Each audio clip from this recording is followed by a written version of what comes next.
Hello everyone, and welcome to my The Bold Fans channel. I hope everyone is having a wonderful day. Before we begin, please hit the subscribe button and give this video a thumbs up. The rain fell in a steady, sorrowful cadence against the windows of the Forrester mansion, as if the sky itself was weeping. Inside, the air was heavy with tension, the kind that clung to the walls and seeped into the bones. Thomas Forrester remained motionless in the hallway, his hand still on the doorknob and his breath stuck in his throat. He hadn't intended to eavesdrop, or to stumble into this moment that would shatter all he thought he understood.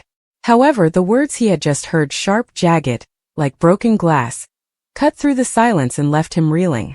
Brooke is Luna's real mother. The statement rang in his head, a weighty fact that seemed to bend the universe around it. He pressed himself against the wall, his heart racing as the noises in the study became louder. Brooke's normally calm voice quivered with a rawness he had never heard before. Poppy's fierce and defensive response lashed back like a whip. The debate was a hurricane, and Thomas was caught in the eye, unable to move or look away. When Thomas got home from the Forrester Creations office, he assumed it had been a usual evening. The fashion house was abuzz with preparations for the spring collection, and he'd spent the entire day immersed in designs and fabric swatches. Exhausted, he intended to get a quick drink from the kitchen and return to his room. But when he walked past the study, the rising voices stopped him in his tracks. The door was slightly ajar, allowing the sound to escape, and he knew Brooke's voice immediately, which was tinged with pain and made his chest tight. "You cannot keep this from her forever, Poppy." Brooke's words were simultaneously a plea, a demand, and a pain. "Luna deserves to understand the truth. She deserves to know I am her mother." Thomas's hand froze on the doorknob. Mother. His mind raced, attempting to make sense of the impossible. Everyone assumed that Luna, the lively young designer who had joined Forrester Creations a year before, was Poppy's daughter. Poppy had reared her and welcomed her into the Forrester family with quiet pride. What about Brooke? Brooke Logan, the woman who had been a constant in Thomas's life, for better or worse, claimed to be Luna's mother. It did not add up. It couldn't. Poppy's voice broke through, harsh and nasty. "You gave her up, Brooke. You walked away. You can't waltz back in and grab her as a prize. She's my daughter. I reared her. I was there when she wept, when she took her first steps, and when she required assistance. Where were you?" The allegation hung in the air, thick and accusatory. Thomas pressed closer to the door, his breathing shallow, his mind racing with questions. He knew he shouldn't be listening, that this was personal, but his feet wouldn't move. Despite his shame, he was drawn in by the truth. "I had no option." Brooke's voice cracked and Thomas could hear tears in it. "You understand why I did it, Poppy. You understand what I was going through. I was young, afraid, and I believed I was doing what was best for her." "Best for her?" Poppy scoffed, her voice full of disgust. "You did what was right for you, Brooke. You desired the perfect life with Ridge, as well as the ideal family. You didn't want a baby to complicate matters. So you handed her over to me and never looked back. That is not correct." Brooke's yell was desperate and raw. "I loved her. I've always loved her. Do you believe it was easy for me? Do you think I didn't spend every night wondering if I'd made the correct decision? Wondering if she was happy and safe?" Thomas's mind whirled. He tried to piece it together and figure out how this happened. Brooke had always been a source of strength, a lady who confronted scandals and heartache with tenacity. But this was a secret she'd kept hidden, a wound she'd carried silently. He remembered Luna, her brilliant smile, her quiet confidence, and her talent, which had soon made her a star at Forrester Creations. Did she have any ideas? Did she suspect that the woman she called her mother was not actually her mother? Poppy's voice softened, but it was no less sharp. "Brooke, you don't get to change history. You've made your choice. Luna is now my daughter, and I will not let you break her life apart simply to satisfy your guilty conscience." "I'm not trying to tear her life apart," Brooke answered, her voice softer but no less determined. "I want her to understand the truth. She isn't a youngster anymore, Poppy. She's a lady, and she deserves to know where she came from. She ought to know me." The silence that followed was deafening. Thomas's heart hammered so loudly that he was certain they could hear it. He wanted to move, back away, and pretend he hadn't heard all of this, but his body resisted. The weight of the secret pressed down on him like rain outside. The next morning, Thomas sat at the kitchen table, staring into his coffee, as if it contained answers. The mansion was silent now, the tempest of the night before replaced by an eerie stillness. Brooke had departed early, her eyes red-rimmed and distant as she passed him down the hall. Poppy was nowhere to be found, and Luna was at work, blissfully unconscious of the reality that threatened to upend her life. Thomas couldn't get over the image of Brooke's face, the pain engraved into every line. He'd always thought of her as a force of nature, a lady who could withstand any storm. But last night, he witnessed her vulnerability, remorse and desire. And Poppy, who had always appeared so loving and maternal, had exhibited a fierceness Thomas had not expected. Yes, she was defending Luna, but there was also something possessive and desperate about her. He thought of Luna, and how she glided through the world with peaceful ease. She was gifted, determined, and compassionate, with a spark that lighted up any room. Thomas had worked with her on several projects, and witnessed her pour her passion into every sketch and embroidery. She was a Forester through and through, or so he thought. Knowing what he knew, he saw her in a different light. Were the shape of her eyes and the curve of her mouth Brooke's features? Had he been blind to the resemblance all along? He realized he couldn't keep this hidden forever. It was not his to retain. But the notion of telling Luna and wrecking her world made his stomach turn. How can you tell someone that their entire life has been a lie? How do you tell them that the lady who raised them is not their mother, and that the woman they've worked with for months is the one who abandoned them? Days passed and the secret became heavier. Thomas avoided Brooke at the office, unsure how to approach her. He avoided Luna too, for fear that his eyes would reveal what he knew. But the truth was a live thing, restless and pleading to be freed. It followed him into his nightmares, where he saw Brooke reaching for a kid she couldn't hold, Luna screaming out for a mother she didn't recognize, and Poppy standing between them like a wall. One evening, Thomas arrived at Brooke's door, unable to endure it any longer. The mansion was quiet, with the rest of the family spread. He knocked quietly, and when she opened the door, her expression was one of tiredness. She did not appear shocked to see him. "You listened, didn't you?" She spoke in hushed tones. Thomas nodded, unable to meet her gaze. "I did not mean to." Brooke stepped aside, let him enter. The room was softly lit, and the air was thick with the aroma of her perfume. She slumped into the couch, her hands securely gripped in her lap. "I've carried this for so long," she remarked. "I thought I could keep it buried, but seeing Luna every day working with her, and watching her grow into this incredible woman, it's too much." Thomas sat across from her, his heart aching. "Why didn't you tell her?" he asked. "Why didn't you say anything in all these years?" Brooke's eyes glistened with unshed tears. "I was really young when I had her, Thomas. I loved Ridge, but things were complex. I wasn't ready to become a mother. Poppy was my friend back then, and she desperately wanted a kid.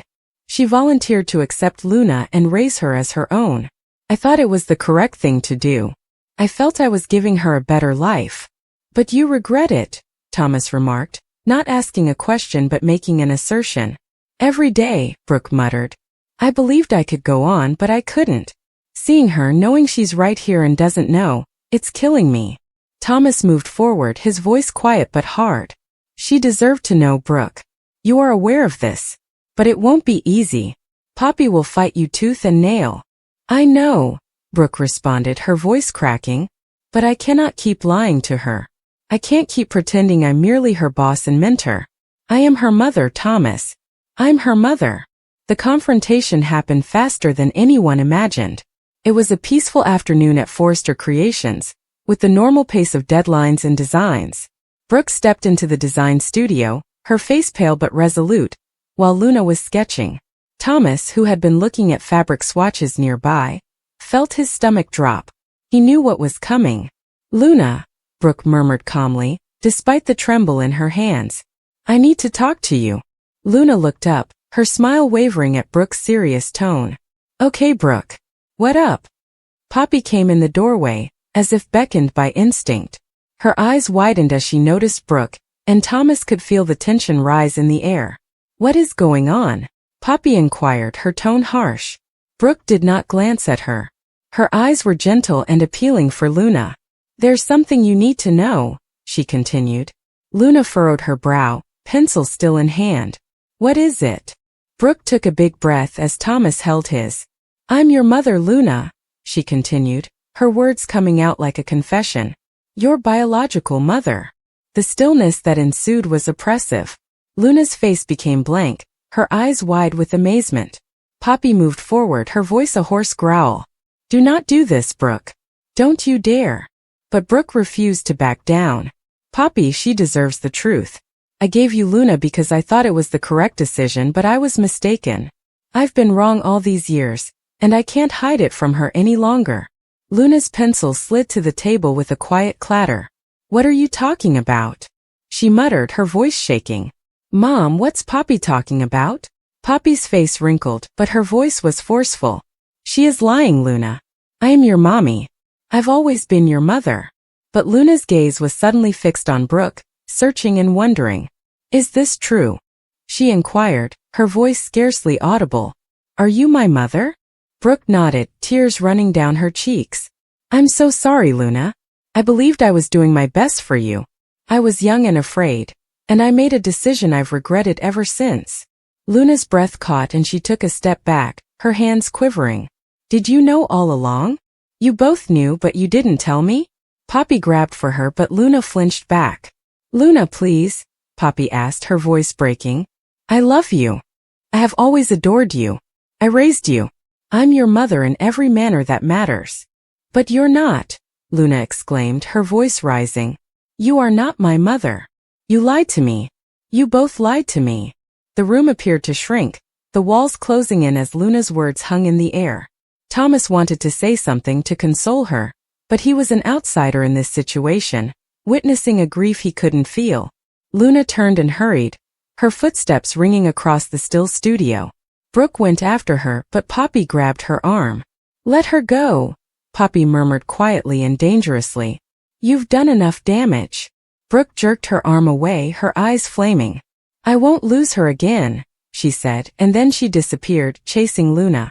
Luna didn't stop running until she reached the rooftop garden, a peaceful respite from the chaos of Forrester creations. The city stretched out below her, a sea of lights obscured by the tears in her eyes. She slumped into a bench, her chest heaving and her head swirling with treachery and uncertainty. Brooke discovered her, hesitantly standing at the garden's edge. Luna, she spoke quietly, advancing slowly as if Luna were a scared animal. I'm so sorry. Luna didn't look at her. Why haven't you told me? She inquired, her voice raw. All these years you were right there. You worked with me, smiled at me, and pretended nothing was wrong. How could you do that? Brooke knelt in front of her with quivering hands. I wanted to tell you so many times, she explained. But I was afraid. I am frightened of harming you and losing you entirely. I thought if I could just be near you, be part of your life in some way, it would be enough. Luna broke down in tears. I deserved to know. I deserved to have a choice. I know, Brooke responded, her tears flowing freely. I know, and I'll spend the rest of my life trying to make it right if you'll let me. Luna stared at her, really looked at her, and for the first time she noticed the resemblance, the shape of her eyes, the curve of her jaw. It seemed like staring in a mirror, and it devastated her heart all over again. I don't know how to do this, Luna said quietly. I don't know how to be your daughter. Brooke hesitated before taking Luna's hand. You don't have to know right now, she said. All I want is a chance to know and love you. Not as your boss, not as your mentor, but as your mother. Luna did not back away, nor did she answer. The rain had ceased, but the air remained heavy, and the city beneath them was still. They sat there, mother and daughter, separated by years of secrets and falsehoods, yet united by a truth that refused to be hidden. In the weeks that followed, the Forresters were a house divided. Luna maintained her distance, withdrawing into her work, her sketches a silent protest against the upheaval of her existence.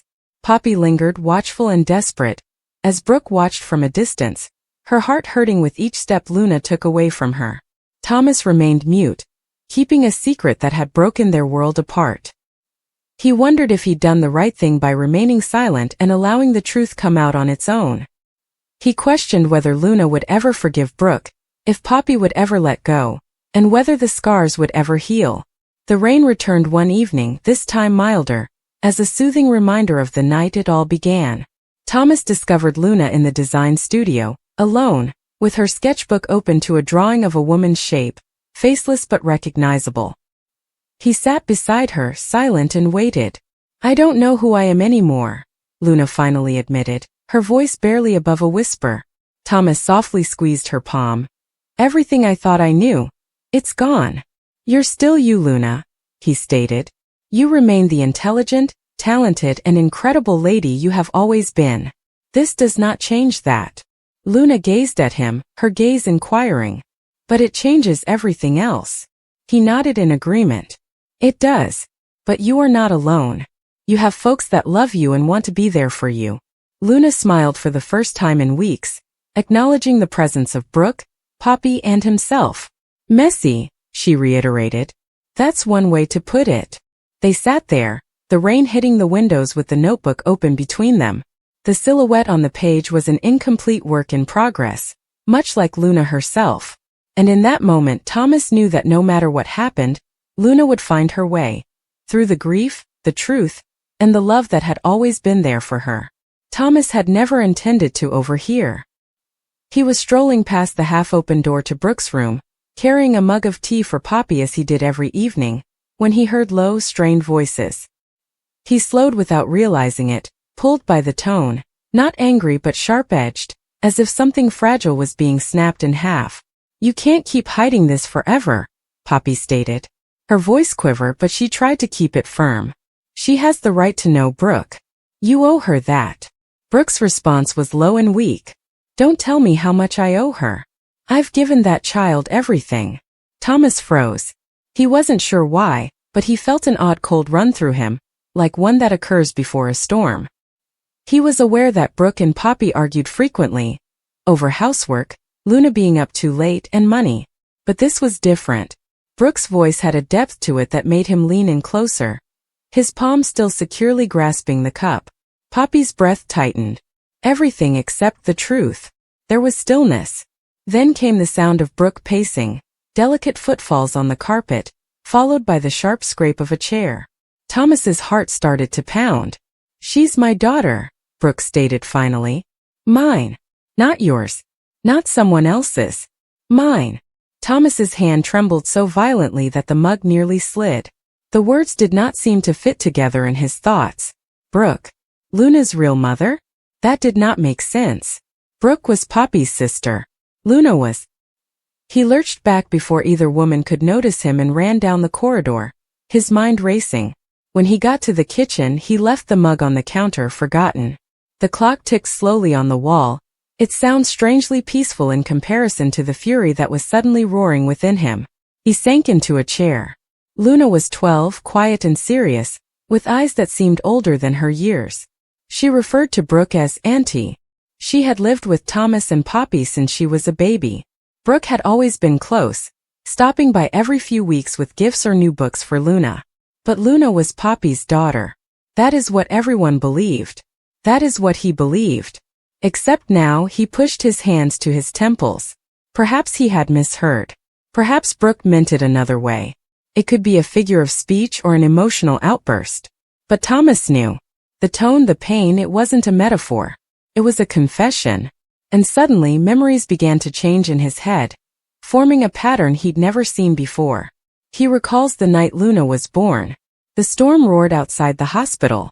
Brooke had been hovering around Poppy the entire time, reluctant to leave despite the nurse's requests. He remembered Brooke's eyes, red and hollow like if she had been crying for days. He remembered how Poppy never wanted to talk about her father.